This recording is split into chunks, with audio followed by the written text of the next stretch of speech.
Police then found a handgun on the table. The office of the medical investigator is still identifying the victims. The teen is still being held at a local hospital for detox. He's charged with 4 counts of first-degree murder.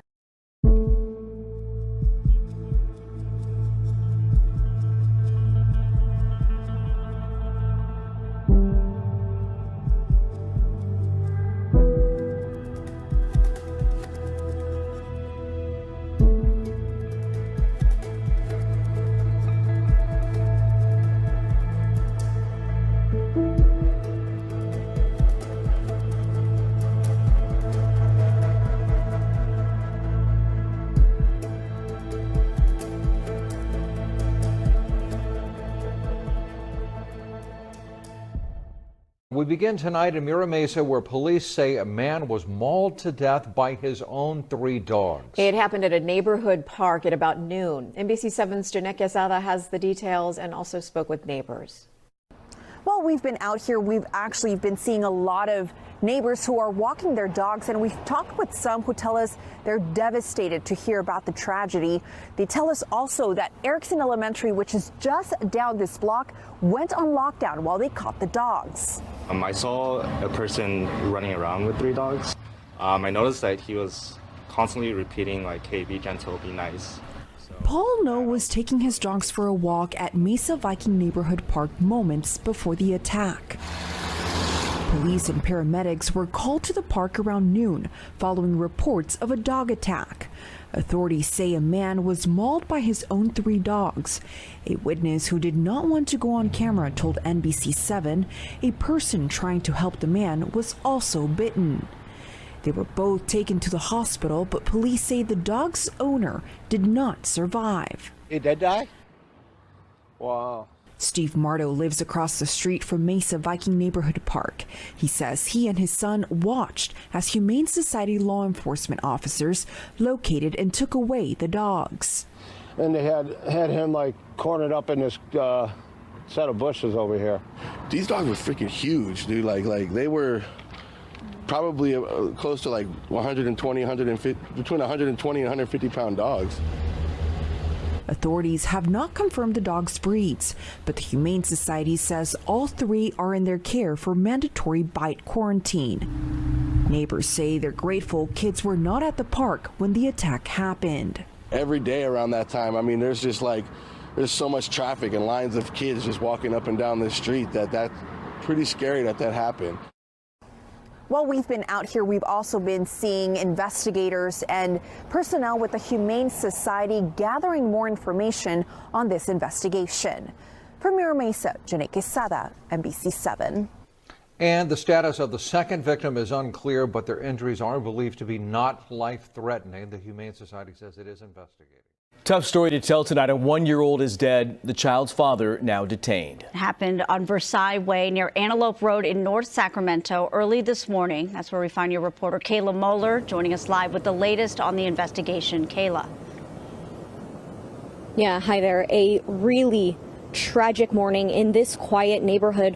Deputies were called to the yellow house over my shoulder there around 4:15 this morning for a domestic violence incident.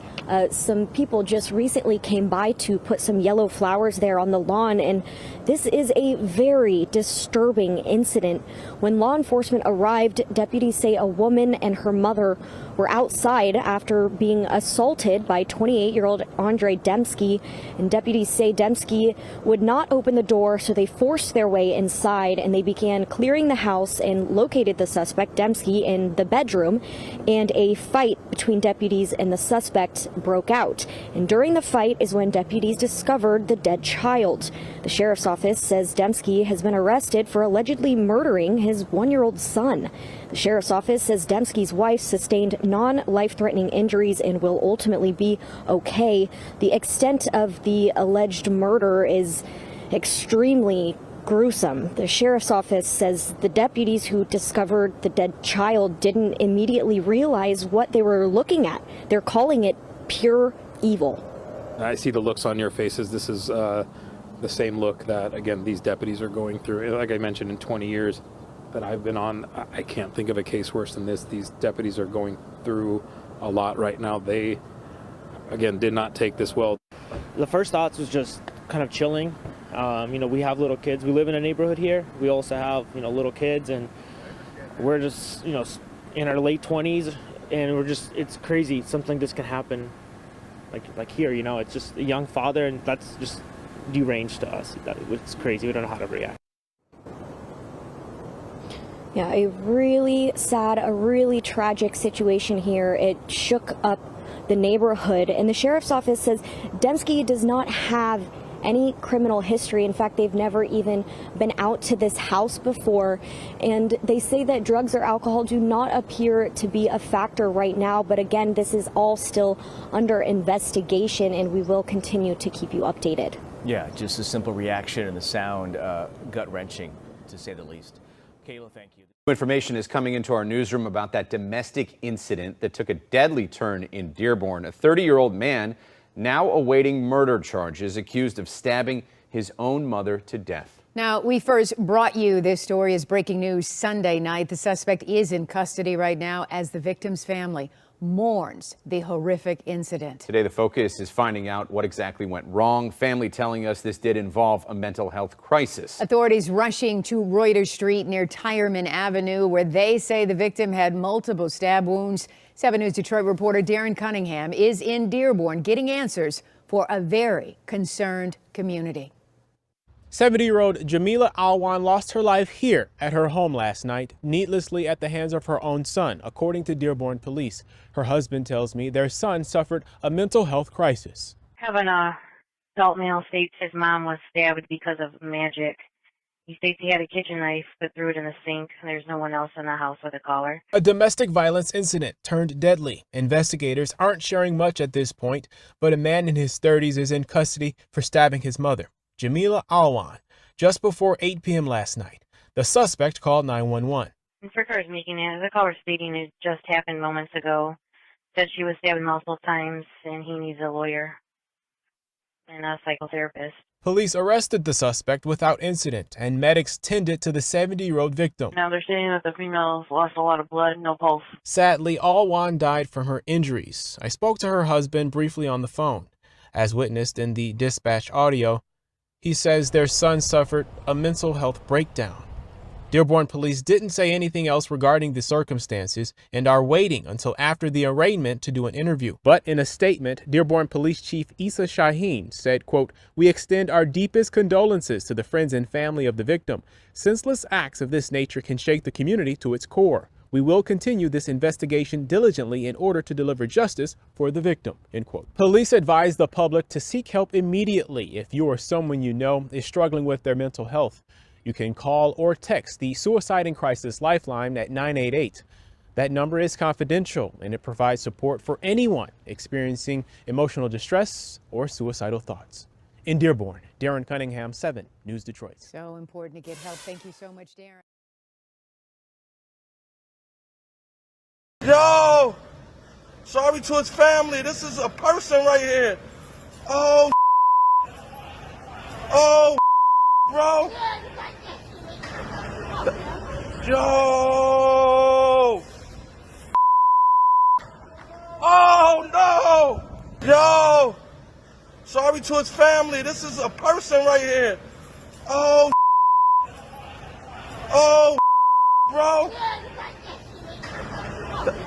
Yo!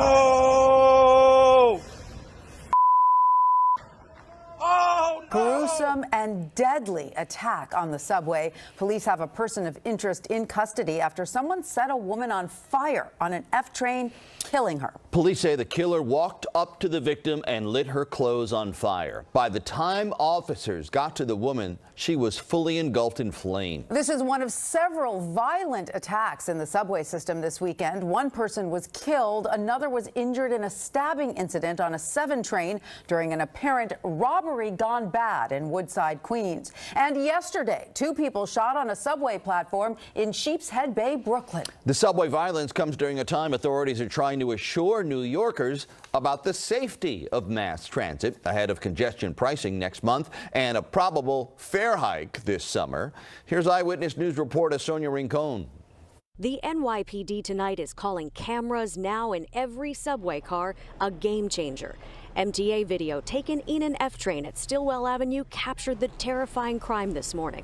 It offered detectives immediately answers to questions that they had. What happened? Officers had seen and smelled smoke and came running over. What they saw was a person standing inside the train car, fully engulfed in flames. They got the flames out with a fire extinguisher, but the woman died at the scene.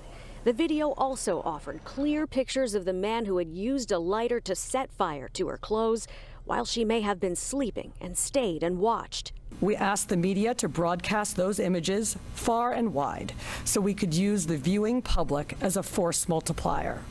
And New Yorkers came through again. A group of high school students spotted the man in the photo on another train and called 911. Our transit sergeant responded to that location, met with these young high school students, looked inside the train and saw an individual that he recognized from wanted flyers that we got out earlier. The suspect was taken into custody. Police say he's a citizen of Guatemala, in New York since 2018. Tonight, the governor praised the quick arrest, but her tweets today about additional cameras, officers, and National Guard members helping bring subway crime down have been met with concerns about fare hikes and the congestion pricing toll meant to make the subway more appealing on an especially violent weekend. Overnight, a man was stabbed to death in what police think was a robbery attempt on a 7 train in Woodside. And yesterday, panicked subway riders ran from gunfire at a Q train station in Sheepshead Bay, where 2 people survived being shot, and the search continues for the shooter.